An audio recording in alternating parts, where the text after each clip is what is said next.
ಇದೇನು ಕಾಣಿಸ್ತಿದೆಯಲ್ಲ, ಇದೇ ಎನ್.ಎಫ್.ಐ ಹಾಸ್ಪಿಟಲ್. ಇಲ್ಲಿಂದ ನಮಗೆ ಈ ಕಡೆಯಿಂದ ಕೆಳಗೆ ಇಳಿದು ಹೋದ್ರೆ 1 ಕಿಲೋಮೀಟರ್ ಆಗುತ್ತೆ. ನಾನು ಯಾರನ್ನಾದ್ರೂ ಲಿಫ್ಟ್ ಕೇಳ್ಕೊಂಡು ಹೋಗೋಣ ಅಂತ ಅನ್ಕೊಳ್ತಾ ಇದ್ದೀನಿ. ನೋಡೋಣ, ಡ್ರಾಪ್ ಮಾಡ್ತೀರಾ? ಇದೇನು ಕಾಣಿಸ್ತಿದೆಯಲ್ಲ, ಕುತ್ತಾರ್ ಅಂತ ಬಸ್ ಸ್ಟಾಪ್. ಇಲ್ಲೇ ಬಸ್ಸಲ್ಲಿ ಬಂದ್ರೆ ಇಲ್ಲಿ ಇಳಿಬೇಕು. ಇಲ್ಲಿಂದ ನಿಮಗೆ ರೈಟ್ ಸೈಡ್ ಅಲ್ಲಿ ಬೋರ್ಡ್ ಹಾಕಿದ್ದಾರೆ ನೋಡಿ. Thank you bro, thank you so much, bye. ಇದೆಲ್ಲ ಇದೇ ದೇವಸ್ಥಾನದ ಎಂಟ್ರೆನ್ಸ್ ಇದು.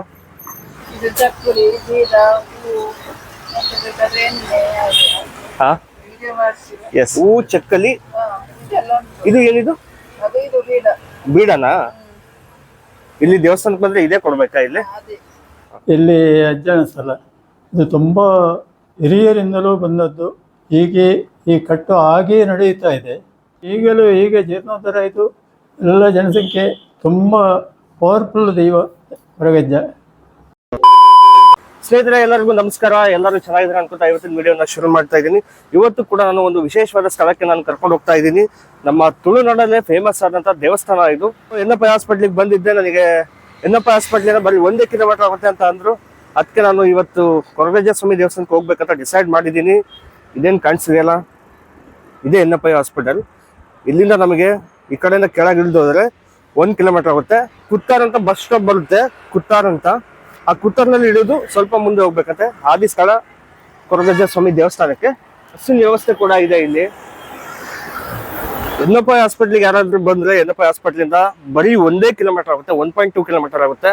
ನೀವು ಇಲ್ಲಿಗೆ ಈಸಿಯಾಗಿ ಹೋಗಿ ಬರ್ಬೋದು. ನಿಮಗೆ ಎನ್.ಎಫ್.ಐ ಹಾಸ್ಪಿಟ್ಲ್ ಮುಂದೆ ಬಸ್ ನಿಲ್ಸುತ್ತೆ. ಇಲ್ಲಿ ಕಾಣಿಸ್ತಿದೆ ನೋಡಿ, ಬಸ್ ಬರ್ತಿದೆ ಈಗ. ಎನ್.ಎಫ್.ಐ ಹಾಸ್ಪಿಟ್ಲ್ ಮುಂದೆ ನಿಲ್ಸುತ್ತೆ ಈ ಬಸ್. ಅಲ್ಲಿನ ನೀವು ಹತ್ಕೊಂಡು ಕುತ್ತಾರ್ ಸ್ಟಾಪ್ ಅಲ್ಲಿ ಇಳಿದ್ರೆ ನಿಮಗೆ ಕೊರಗಜ್ಜ ಸ್ವಾಮಿ ದೇವಸ್ಥಾನಕ್ಕೆ ಹೋಗ್ಬೋದು. ನಾನು ಸ್ವಲ್ಪ ದೂರ ಮಾತಾಡ್ಕೊಂತ ಮುಂದೆ ಬಂದಿದ್ದೀನಿ ಬಸ್ ಸ್ಟಾಪ್ ಬಿಟ್ಟು. ನಾನು ಯಾರನ್ನಾದ್ರೂ ಲಿಫ್ಟ್ ಕೇಳ್ಕೊಂಡು ಹೋಗೋಣ ಅಂತ ಅನ್ಕೊಳ್ತಾ ಇದ್ದೀನಿ. ನೋಡೋಣ ಯಾರನ್ನಾದ್ರೂ ನಿಲ್ಸ್ತಾರೆ. ಬ್ರೋ, ಡ್ರಾಪ್ ಮಾಡ್ತೀರಾ? ಕೊರಗಜ್ಜ ಸ್ವಾಮಿ ದೇವಸ್ಥಾನ, ಕುತ್ತಾರ್. ಕೊನೆಗೂ ಅಣ್ಣರು ಬೈಕ್ ನಿಲ್ಸಿದ್ರು, ನನಗೆ ಪಿಕಪ್ ಮಾಡಿ ಡ್ರಾಪ್ ಕೊಡ್ತಿದ್ದಾರೆ. ಬ್ರೋ, ನಿಮ್ಮ ಹೆಸರು? ಸವಾದ್, ಹುಸೇನ್ ಸವಾದ್. ತುಂಬಾ ಫೇಮಸ್ ಅಲ್ಲ ದೇವಸ್ಥಾನ? ನಡ್ಕೊಳ್ಬೇಡ. ಇದೇನ್ ಕಾಣಿಸ್ತಿದೆಯಲ್ಲ, ಕುತ್ತಾರ್ ಅಂತ ಬಸ್ ಸ್ಟಾಪ್. ಇಲ್ಲೇ ಬಸ್ಸಲ್ಲಿ ಬಂದ್ರೆ ಇಲ್ಲಿ ಇಳಿಬೇಕು. ಇಲ್ಲಿಂದ ನಿಮಗೆ ರೈಟ್ ಸೈಡ್ ಅಲ್ಲಿ ಬೋರ್ಡ್ ಹಾಕಿದ್ದಾರೆ ನೋಡಿ.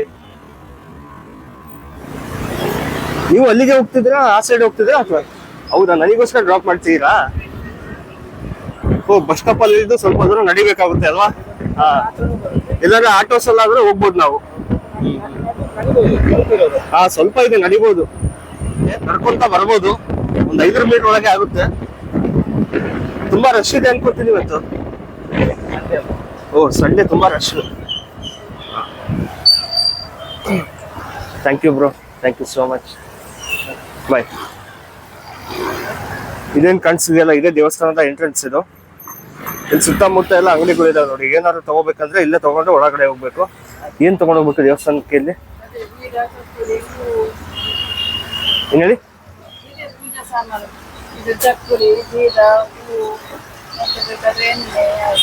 ಎಷ್ಟಾಗುತ್ತೆ ಎಲ್ಲಾರು? ಏನೇನ್ ತಗೊಂಡೋಗ್ಬೇಕು? ಕಂಪಲ್ಸರಿ ತಗೊಂಡೋಗ್ಬೇಕಂತ ಹೇಳಿ ಆಯ್ತಾ?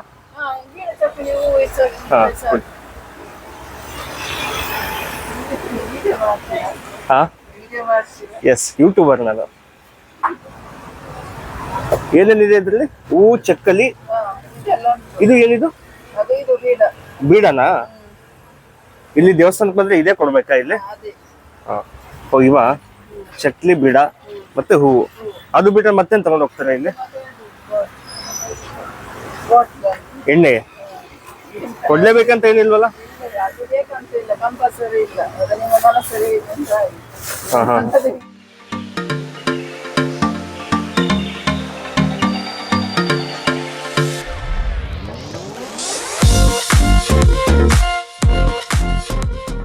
ಆಯ್ತು, 70. ಅಂದ್ರೆ ಯಾವಾಗ ರಶ್ ಇರುತ್ತೆ ಇಲ್ಲಿ? ಸಂಡೇ ಎಲ್ಲ ರಜೆ ಯಾವಾಗ ಉಂಟು ಹಾಗೆಲ್ಲ ಸ್ವಲ್ಪ ಜನ ಇರ್ತಾರೆ. ಕುತ್ತಾರ್ಗೆ ಹೋಗುತ್ತಾ ಬಸ್ ಇದು? ಕುತ್ತಾರ್ ಅದೇ ಒಳಗೆ ಮೇನ್ ಬಸ್ ಸ್ಟಾಪಿಗೆ.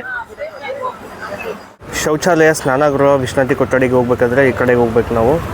ಮತ್ತು 2 ವೀಲರ್ ಪಾರ್ಕಿಂಗು ಕೂಡ ಈ ಕಡೆನೇ ಇರೋದು. ಈಗ ನಿಮಗೆ ಬಸ್ ಸ್ಟಾಪ್ ಇಲ್ಲಿ ಕೂಡ ಇದೆ, ಅದ್ರ ಜೊತೆಗೆ ಈ ಕಡೆಗೆ ಕಾರ್ ಪಾರ್ಕಿಂಗ್ ಕೂಡ ಜಾಗ ಇದೆ ನಮಗೆ. ಮತ್ತು ಇಲ್ಲೇನು ಕಾಣಿಸ್ತಿದೆಯಲ್ಲ, ಇದು ಅಡ್ಮಿನಿಸ್ಟ್ರೇಷನ್ ಆಫೀಸ್. ಇಲ್ಲಿ ಏನೇ ಕ್ವರೀಸ್ ಇದ್ದರೂ ಇಲ್ಲಿ ಹೋಗಿ ವಿಚಾರಿಸ್ಬೋದು. ಮತ್ತು ಇಲ್ಲಿ ಎಲ್ಲ ದೇವಸ್ಥಾನಗಳಿಗಿಂತ ಈ ದೇವಸ್ಥಾನದಲ್ಲಿ ತುಂಬ ಡಿಫ್ರೆಂಟಾಗಿ ರೂಲ್ಸ್ ಇದೆ. ಬೇರೆ ದೇವಸ್ಥಾನದಲ್ಲಿ ಗರ್ಭಗುಡಿಯಲ್ಲಿ ಅಷ್ಟೇ ವೀಡಿಯೋ ಮಾಡಬಾರ್ದು, ಫೋಟೋಸ್ ತೆಗಿಬಾರ್ದು ಅಂತಾರೆ. ಮತ್ತು ದೇವಸ್ಥಾನದ ಆವರಣದಲ್ಲೆಲ್ಲ ಫೋಟೋಸ್ ತೆಗಿಬೋದು, ವೀಡಿಯೋಸ್ ಮಾಡ್ಬೋದು. ಕೆಲವು ಕಡೆಗೆ ನಾನು ನೋಡಿದ ಹಾಗೆ ಎಷ್ಟೋ ಕಡೆ ದೇವಸ್ಥಾನದಲ್ಲಿ ವೀಡಿಯೋ ಮಾಡಿದ್ದೀನಿ, ಬಟ್ ಗರ್ಭಗುಡಿ ಇಲ್ಲಾಂದ್ರೂ ಅಟ್ಲೀಸ್ಟ್ ದೇವಸ್ಥಾನದ ಆವರಣದಲ್ಲಾದರೂ ವೀಡಿಯೋ ಮಾಡೋಕ್ಕೆ ಕೊಡ್ತಿದ್ರು. ಬಟ್ ಇಲ್ಲಿ ದೇವಸ್ಥಾನದ ಆಪೋಸಿಟಲ್ಲಿ ಕಾಂಪೌಂಡಲ್ಲಿ ಹೊರಗಡೆ ನಿಂತ್ಕೊಂಡು ಸಹ ವೀಡಿಯೋ ಮಾಡೋ ಹಾಗಿಲ್ಲ, ಯಾಕಂದರೆ ಒಳಗಡೆಗೂ ಸಹ ಕಾಣುತ್ತೆ ಹೊರಗಡೆ ನಿಂತ್ಕೊಂಡು ವೀಡಿಯೋ ಮಾಡಿದರೆ ಅಂತ. ಸೊ ಹಾಗಾಗಿ ಇದೇನು ಕಾರ್ನರ್ ಕಾಣಿಸಿದೆಯಲ್ಲ, ಇಲ್ಲಿಂದ ಮಾತ್ರ ಅಷ್ಟೇ ನಾವು ಕ್ಲಿಪ್ಸ್ನ ತಗೊಳಕ್ಕಾಗೋದು. ಹಾಗಾಗಿ ದೇವಸ್ಥಾನದ ಒಳಗಡೆಗೆ ನಾನು ಏನೂ ತೋರಿಸೋಕ್ಕಾಗಲ್ಲ, ತೋರಿಸೋದು ಇಲ್ಲ. ಯಾಕಂದರೆ ಇಲ್ಲಿ ಆ ಥರ ಸ್ಟ್ರಿಕ್ಟಾಗಿ ರೂಲ್ಸ್ ಇದೆ. ಯಾಕಂದರೆ ಎಲ್ಲಿ ದೇವಸ್ಥಾನ ಒಳಗಡೆಗೆ ಎಲ್ಲೇ ಹೋಗಲಿ ನಾವು ಪ್ರತಿಯೊಂದು ಕಡೆಗೂ ಸಹ ಒಂದೊಂದು ಮರಕ್ಕೂ ಸಹ ಫೋಟೋ ವೀಡಿಯೋಸ್ ತೆಗಿಯೋ ಆಗಿಲ್ಲ, ಮೊಬೈಲ್ ಬಳಕೆ ಮಾಡೋ ಹಾಗಿಲ್ಲ ಅಂತಲೇ ಹಾಕಿದ್ದಾರೆ ಬೋರ್ಡ್ಸ್ನ. ನೀವು ದೇವಸ್ಥಾನಕ್ಕೆ ಬಂದರೆ ಗೊತ್ತಾಗುತ್ತೆ ನಿಮಗೆ, ಇಲ್ಲೆಲ್ಲ ಅದೇ ಬರೆದಿರೋದು, ಫೋನ್ನ ಯೂಸ್ ಮಾಡೋ ಹಾಗಿಲ್ಲ, ವೀಡಿಯೋಸ್ ಮಾಡೋ ಹಾಗಿಲ್ಲ ಅಂತ. ಇಲ್ಲಿ ಅಡ್ಮಿನಿಸ್ಟ್ರೇಷನ್ ಆಫೀಸ್ ಹತ್ರ ಹೋಗಿ ಅವ್ರನ್ನ ಯಾರು ಮ್ಯಾನೇಜ್ಮೆಂಟ್ ಇದ್ದಾರಲ್ಲ ಅವ್ರನ್ನ ಮಾತಾಡ್ಸೋಣ. ಇಲ್ಲಿದ ಇನ್ನೂ ಕೆಲವೊಂದು ಇನ್ಫಾರ್ಮೇಷನ್ನ ಇನ್ನೂ ಏನು ಇಲ್ಲಿ ಇದು ಇತಿಹಾಸನ ತಿಳ್ಕೊಬೇಕಾದ್ರೆ ಇವ್ರನ್ನ ಯಾರನ್ನ ಕಾಂಟ್ಯಾಕ್ಟ್ ಮಾಡಿ ಮಾತಾಡಿಸ್ಬೇಕು ನಾವು. ಇದರಲ್ಲಿ ಎಲ್ಲ ಸ್ವಾಮಿಯವರ ಡೀಟೇಲ್ಸ್ ಎಲ್ಲ ಇದೆಯಲ್ಲ. Thank you sir.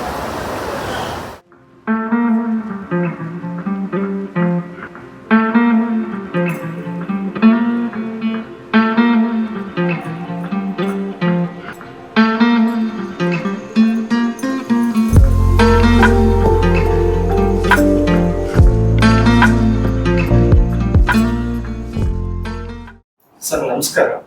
ನಮಸ್ಕಾರ. ಮೊದಲನೇದಾಗಿ ನಮ್ಮೆಲ್ಲರ ಬಗ್ಗೆ ಪರಿಚಯ ಮಾಡ್ತೀವಿ. ನಾನು ಮಾಬಲಗಡ್ಡೆ ಮಾಗದನಡಿ ಆದಿಕ್ಷೇತ್ರ ಕೊರಗಜ್ಜನ ಕ್ಷೇತ್ರದ ಆಡಳಿತ ಮಂಡಳಿಯ ಉಪಾಧ್ಯಕ್ಷನಾಗಿದ್ದೇನೆ. ಇವರು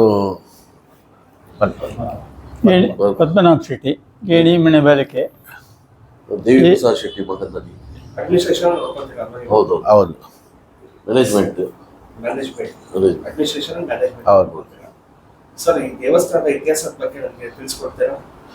ದೇವಸ್ಥಾನದ ಇತಿಹಾಸದ ಬಗ್ಗೆ ನಮ್ಮ ಹಿರಿಯರಾದ ಪದ್ಮನಾಭ ಶೆಟ್ಟಿ ಅವರು ಹೇಳ್ತಾರೆ. ಇದು ತುಂಬ ವರ್ಷದಿಂದ ಬಂದಂಥ ಕಟ್ಟುಪಾಡು ನಮ್ಮದು. ನಮ್ಮ ರಾಜನ ದೈವ ಪಂಚಾನಂದ ಬಂಟ ವೈದ್ಯನಾಥ ದೈವಗಳು ಅಲ್ಲಿ ಅದು ಕೆಳಗೆ ಇರೋದು ಸ್ಥಾನ, ಅದು ನೀವು ನೋಡಿರ್ಬೋದು. ಇಲ್ಲಿ ಅಜ್ಜನ ಸ್ಥಳ, ಇದು ತುಂಬ ಹಿರಿಯರಿಂದಲೂ ಬಂದದ್ದು. ಹೀಗೆ ಈ ಕಟ್ಟು ಹಾಗೇ ನಡೆಯುತ್ತಾ ಇದೆ. ಇಲ್ಲಿ ನಮ್ಮ ಈಗಲೂ ಹೀಗೆ ಜೀರ್ಣೋದ್ಧಾರ ಆಯಿತು. ಎಲ್ಲ ಜನಸಂಖ್ಯೆ ತುಂಬ ಪವರ್ಫುಲ್ ದೈವ ಕೊರಗಜ್ಜ. ಆ ಕೊರಗಜ್ಜನ ಭಕ್ತರು, ಅವರನ್ನು ನಂಬಿದವರು ಯಾರು, ಹಾಳಾದವರು ಯಾರೂ ಇಲ್ಲ. ಮತ್ತು ಯಾರು ಅನಿಷ್ಟ ಮಾಡಿದರೆ ಯಾರನ್ನೂ ಬಿಡುವುದೂ ಕೂಡ ಇಲ್ಲ. ಅವರು ಆಗಿಂದಾಗೆ ತೋರಿಸ್ತಾನೆ.